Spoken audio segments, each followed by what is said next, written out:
Hello बच्चों, मैं सुष्मिता मिश्रा आप सभी लोगों का आपके ऑनलाइन क्लास में स्वागत करती हूँ। तो आप लोगों ने पिछले क्लास में पढ़ा था व्याकरण वाटिका के चैप्टर नंबर 2 वर्ण व्यवस्था के बारे में। तो इसमें हमने पढ़ा था वर्ण किसे कहते हैं, वर्ण के कितने भेद होते हैं। तो पहला भेद हमने पढ़ा था जो कि है स्वर। अब हम पढ़ेंगे उसके दूसरे भेद व्यंजन के बारे में।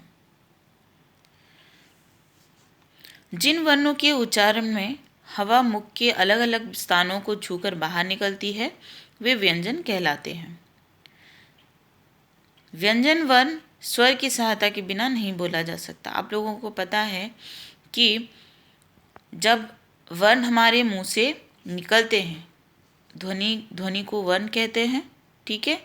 तो वर्ण के उच्चारण में जब हम वर्ण के उच्चारण करते हैं तो हवा हमारी मुख के अलग अलग स्थानों को छूती है, छूकर बाहर निकलती है, तो उसे व्यंजन कहते हैं।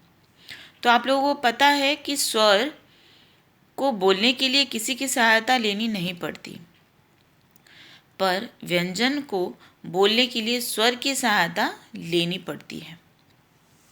वो बिना स्वर के नहीं बोला जा सकता। हिंदी वर्णमाला में मुख्यतः 33 व्यंजन होते हैं।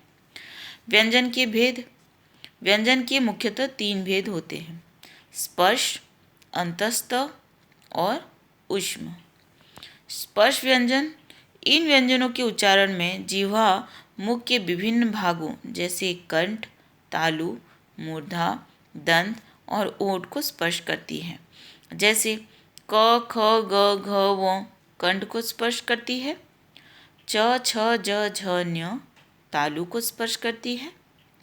ट, ठ, ड, ढ, ण मूर्धा को स्पर्श करती है। त, थ, द, ध, न दंत को स्पर्श करती है। प, फ, ब, भ, म ओठ को स्पर्श करती है। तो ये सारे हैं स्पर्श व्यंजन। अब आते हैं अंतस्थ व्यंजन पे।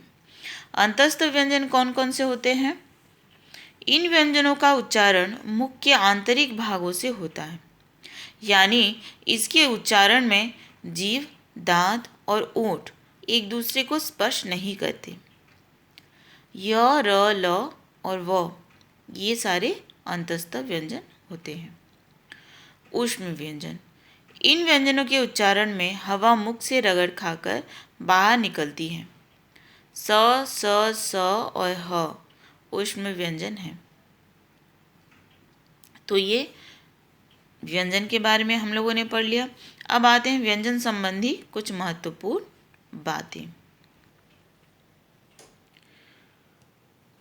ड, ढ वर्ण ड, ढ का ही विकसित रूप है और इसका प्रयोग स्वतंत्र रूप से हिंदी भाषा में एक वर्ण के रूप में होता है।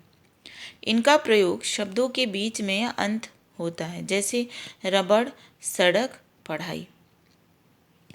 इसका जो प्रयोग होता है वो पहले नहीं होता, वो बीच में या अंत में होता है। हिंदी वर्णमाला में ज और फ आगत व्यंजन है। इन वर्णों के नीचे लगी बिंदी को नुक्ता कहते हैं। आप लोग देख सकते हैं कि इनके नीचे जो है वो एक बिंदी लगा है, इसे कहते हैं नुक्ता। अर्थ में अंतर के लिए नुक्ते का प्रयोग किया जाना आवश्यक है।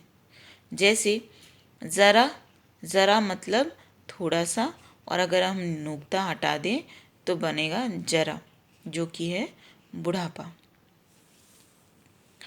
हिंदी वर्णमाला में व्यंजन 2 प्रकार से लिखे जाते हैं, जैसे खड़ी पाई के साथ और बिना खड़ी पाई के।